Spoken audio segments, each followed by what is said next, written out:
Bonjour Luna. Bonjour Maryse. Bonjour à tous. Bonjour à tous. Alors Luna, qu'allons-nous aborder aujourd'hui comme thème ? Aujourd'hui, nous allons vous parler des lectures qui nous ont marquées d'une certaine manière. Alors tu veux dire ces livres qui provoquent en nous un déclic ? Exactement. Alors Luna, pour toi, quels sont ces grands révélateurs ? Alors, il y a 2 livres qui m'ont particulièrement marquée et qui ont notamment contribué à mon développement personnel finalement. Il y a un premier livre. Pendant mes années lycée, j'écoutais énormément un groupe qui s'appelle les Cimorelli. C'est un groupe de filles qui sont sœurs et qui faisaient des covers sur YouTube. C'était à l'époque où YouTube était vraiment à ses débuts, en plein essor on va dire. Et il y avait ce groupe notamment qui était assez connu sur YouTube, qui faisait des reprises de chansons et qui avait sorti quelques albums, notamment sur les thèmes de l'amour de soi, de l'estime de soi. Et en fait, c'est vraiment des chansons qui m'ont accompagnée pendant toutes mes années lycée, finalement, et qui m'ont vraiment aidée à finalement prendre confiance en moi, à relativiser sur pas mal de choses. Et elles ont sorti un livre, et en fait, dans ce livre, elles partagent des conseils sur l'amour de soi, l'estime de soi, etc. Et ça m'a vraiment beaucoup aidée. Alors, Et toi, Maryse ? me concernant, mon livre, tu le connais, c'est celui qui a accompagné mes 4 années de formation en pédagogie perceptive, qui est une méthode de Dany Bois. En fait, la formatrice nous a offert un livre dédicacé par le créateur même de cette méthode formidable qu'est la somatopsychopédagogie, Dany Bois. Donc, ce livre s'intitule « Le moi renouvelé ». Alors, rien que dans son titre, tu entends quand même, on va dire, la base même de la philosophie de la vie, qui est de considérer que nous ne sommes pas éternellement la même personne, mais que bien évidemment et fort heureusement, tout au long de notre parcours, nous avons ce qu'on appelle une évolutivité. Et tous les jours, quand on se réveille, j'ai envie de dire qu'on se renouvelle sans cesse. Et le moment où l'on va se sentir vraiment renaître et se sentir renouvelé, c'est véritablement après des épreuves, des difficultés, des creux de la vie. Et pour tout te dire, ce livre, je l'ai lu et relu plus d'une dizaine de fois. Et à chaque fois que je me remets à lire ce livre, Le moi renouvelé, à chaque fois, j'apprends encore davantage de cette méthode, de cette philosophie du sensible chère à Dany Bois. C'est merveilleux. Est-ce qu'on partage un deuxième livre ? Pourquoi pas ? Pour ma part, c'était un livre qui s'appelle Comme par magie. C'est aussi un livre que tu as lu, il me semble. Et c'est un livre... En fait, il y a surtout une phrase qui m'a marquée dans ce livre. C'est sur les idées qui s'envolent. Alors en fait, la personne qui a écrit le livre voulait dire qu'en fait, on a tous des idées, plein d'idées. Et que si on ne va pas au bout de cette idée, elle s'envole pour aller... chez quelqu'un d'autre. Et des fois, effectivement, on peut avoir eu une idée un jour et retrouver cette idée concrétisée chez quelqu'un d'autre.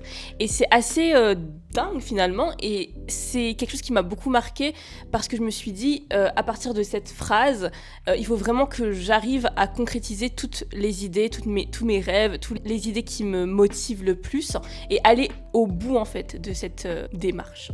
C'est bien, je me souviens en effet, j'avais lu quelques pages également, et c'est cette idée que finalement les idées géniales fusent à chaque seconde. Exactement. Et c'est un peu comme si ces idées se déposent à côté de nous. C'est à nous de nous en emparer et tout de suite d'en faire quelque chose, sinon après l'idée s'envole vers une autre personne, etc. Et même Exactement. Ça fait le tour de la planète. Et c'est pour cela que parfois, lorsqu'on est en train de réfléchir ou de créer quelque chose, soudain, on voit qu'il y a quelqu'un d'autre qui avait déjà eu cette idée ou l'avait déjà réalisée. Et oui, c'est la magie, on va dire, qui transporte ces idées vers nous. Et moi, ce qui m'a ça m'a fait prendre conscience qu'en fait, effectivement, quand on est en train de partir à la concrétisation d'un projet, enfin qu'on est en train de créer un projet, des fois, on peut avoir des obstacles ou même des freins qu'on se met à nous-mêmes, en fait. On est un peu notre propre auto-saboteur. On va pas aller au bout, des fois, de certains projets parce que à un moment donné il va y avoir un obstacle qui va nous faire douter et perdre confiance. Et en fait cette phrase elle veut en fait nous amener à garder toujours cette foi en nous-mêmes et ne surtout pas finalement avoir peur d'aller au bout de cette idée, parce que sinon on sera un peu frustré de voir qu'elle a été réalisée par quelqu'un d'autre. Et donc c'est toujours garder cette confiance en soi, cette confiance en ce qu'on est en train de faire et être toujours convaincu par ce qu'on est en train de réaliser et par l'idée qu'on a, qui peut être une idée géniale pour nous, et ne surtout pas se laisser distraire par l'avis des autres aussi, peut-être. Ah oui, je comprends ce que tu veux dire. C'est cette idée-là qui émerge, en effet, comme si elle se déposait dans la magie de l'instant, de l'inspiration, et finalement que l'on va pas développer parce que soit on va interrompre le processus de l'inspiration, soit on va se mettre à douter, à avoir peur, à ne plus vouloir oser. Est-ce que tu dirais que c'est souvent parce qu'on manque d'estime de soi ? Ah oui, complètement. Complètement, je pense que c'est totalement lié à ce manque d'estime de soi, de confiance en soi, qu'on peut avoir à n'importe quel moment finalement, et justement ce manque de confiance il surgit surtout à ces moments-là quand on est maître d'un projet, etc., et qu'on est vraiment le leader de ce projet. Des fois on est tellement parce que finalement c'est un peu un saut dans l'inconnu souvent, et en fait on est souvent rattrapé par de petites voix intérieures qui veulent nous freiner.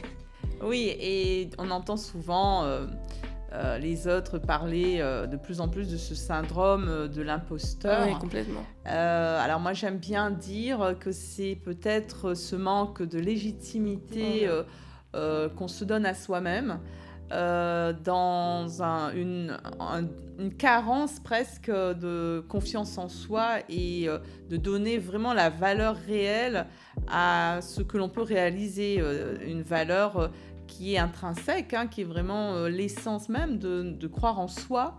Tu parlais de magie tout à l'heure, mais je pense que la première magie, c'est vraiment cette magie intérieure.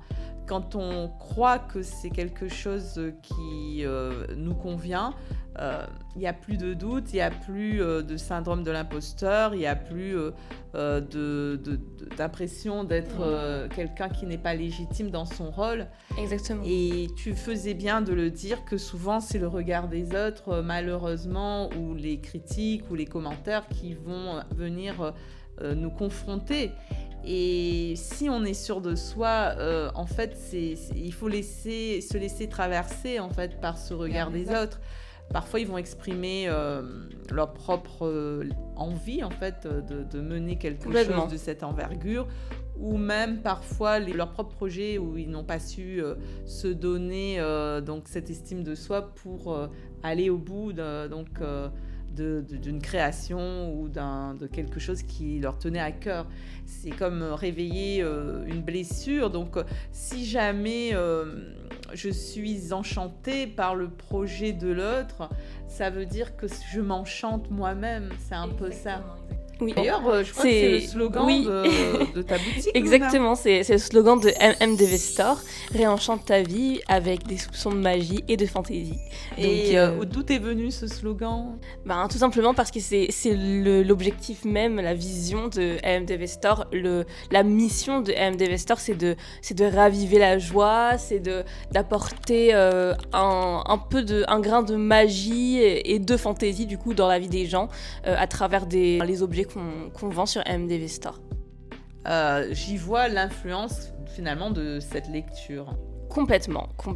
À mon tour de t'évoquer la deuxième lecture qui est pour moi, on va dire, plus une lecture que j'aime toujours faire au fil de la vie, parce que c'est comme des petits repères que je retrouve dans ce livre et qui a pour titre L'alchimie du bonheur et si les licornes existaient. Wow. Et c'est pour ça que je vois qu'il y a une correspondance avec cette idée de magie que tu Complètement. viens de définir et de citer comme ce déclic que l'on peut trouver dans une lecture.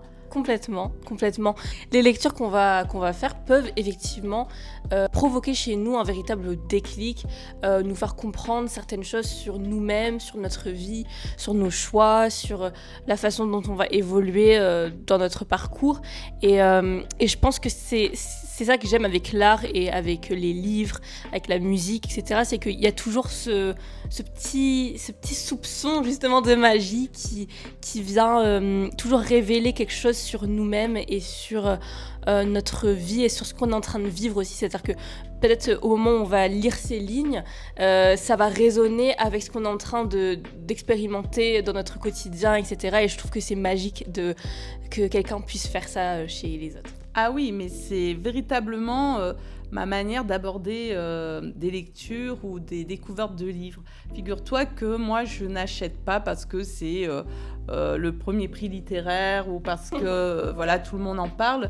Quand je rencontre un livre, c'est un moment vraiment où il n'y a pas de hasard. C'est parce que je trouve que ça soit dans un roman, même si c'est un roman d'amour ou un roman policier, à ce moment-là, c'est ce qu'il me faut véritablement, soit pour me divertir, me faire oublier donc véritablement quelque chose d'un peu trop lourd, ou alors quand ce sont des livres de développement personnel, ce sont de véritables rencontres.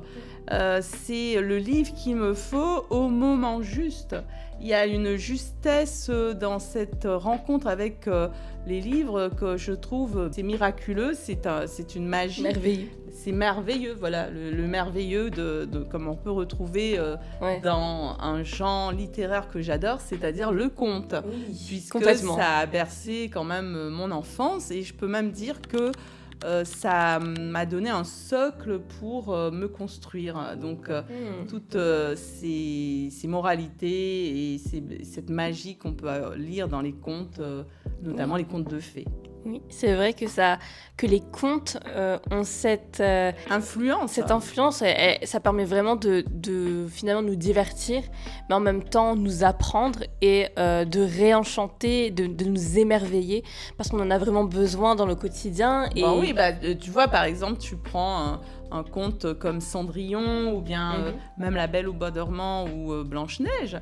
Tu vois, il y a l'histoire de la vie, même de notre vie comme elle est, c'est-à-dire d'un côté, forcément, on peut avoir des difficultés avec certaines personnes et puis certaines situations, etc. Et puis dans notre petit cœur, il y a cette petite étincelle de dire mais ça va se résoudre d'un coup de baguette magique. Complètement. Et finalement, sans vouloir détester ou sans vouloir se venger, un peu comme dans ces histoires, voir qu'il y a toujours tout est bien qui finit bien, tu vois, moi j'adore ça. En fait, c'est vraiment la lueur d'espoir dont on a besoin dans notre vie. Et c'est vrai que de plus en plus, à notre époque actuelle, il y a cette perte finalement de l'émerveillement justement, et de se dire que oui, il faut des contes, il nous faut des contes qui nous racontent des histoires de la vie, mais qui gardent cette lueur d'espoir, c'est-à-dire que oui, tout est bien qui finit bien. Heureusement qu'il y a encore les livres pour nous donner cet espoir qu'il y a une solution à finalement quelque chose de positif dans notre vie. Oui, de toute façon, tout le monde connaît ce proverbe. Tant qu'il y a de la vie, il y a de l'espoir. Exactement. Donc, quelles que soient véritablement les épreuves, finalement, cette petite lueur de magie... ça va nous divertir, nous détendre, nous réconforter, nous apporter le moral qu'il faudra pour aller mener notre propre quête et retrouver la potion magique et l'élixir, etc. Donc, il y a plein de métaphores finalement qui nous aident à traverser les tempêtes, Luna. Totalement. Et d'ailleurs, Maryse, ça ne te fait pas penser à quelque chose ?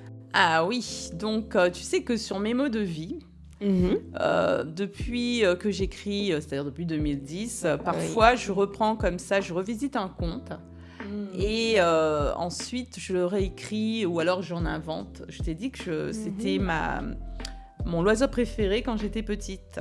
Et donc, finalement, on a, il y a 2 ans, écrit un conte qui était livré dans le calendrier de l'Avent de Mes mots de vie, c'est-à-dire chaque jour, il y avait la suite de l'histoire. Et cette histoire, c'était le carrousel désenchanté de l'amour de soi. Oui, le carrousel désenchanté de l'amour de soi. D'ailleurs, l'année dernière, j'avais fait une version audio du premier chapitre, il me semble. Oui, c'est vrai.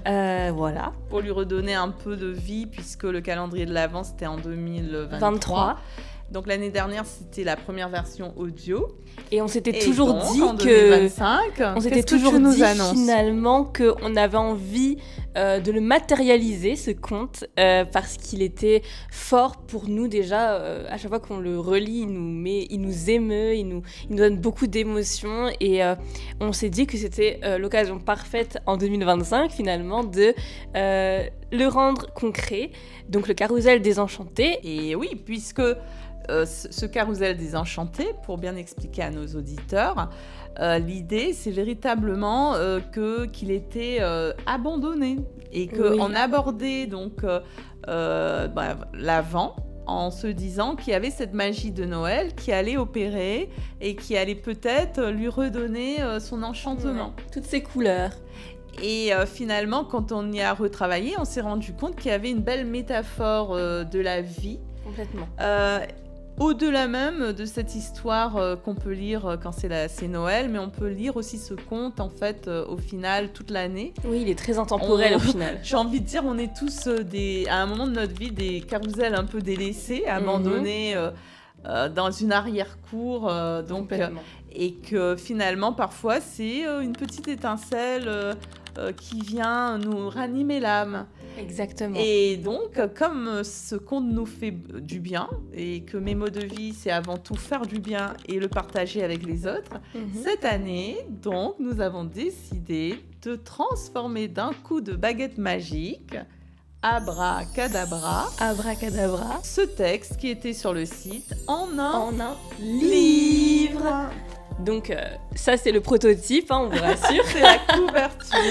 Voici la couverture du carrousel désenchanté qui s'est du coup métamorphosé en un livre. En un livre, c'est magique. C'est magique et il n'y a rien de plus symbolique que ce projet pour les fêtes. Donc on est vraiment très très fiers. Et ému en même temps. Oui, parce que c'est un projet qui, même depuis l'année dernière, on avait fait la version audio et c'était un projet qu'on avait déjà en tête. On voulait matérialiser le carrousel désenchanté en livre. Il nous a fallu un an pour redonner vie à ce carrousel désenchanté. Et il y a là une belle métaphore par rapport à notre propre vie. Complètement. Et donc, ce conte m'émeut énormément parce que, ça remet de la magie dans le cœur. Et l'amour de soi, c'est vraiment la clé, Luna. Complètement. C'est vraiment la clé.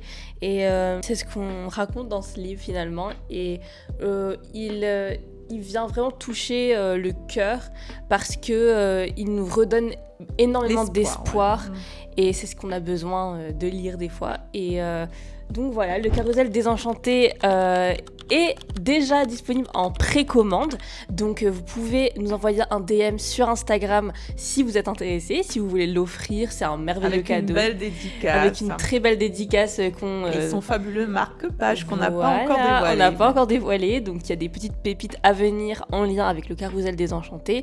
Donc voilà. Envoyez-nous Il existe aussi en version e-book, Luna. Oui, complètement. Si vous êtes plutôt lecture sur une liseuse, version e-book, il est disponible, il sera en lien dans la description.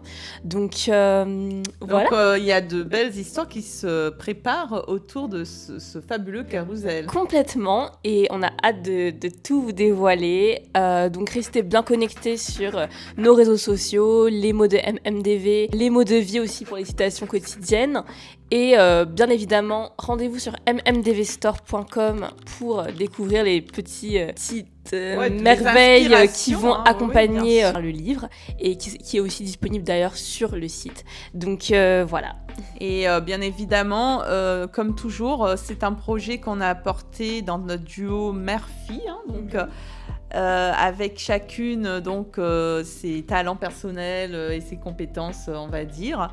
Et une coécriture qui est aussi, comme on va dire, l'alliance de deux sensibilités. Donc, double dose de sensibilité égale double dose de magie, Luna. Exactement.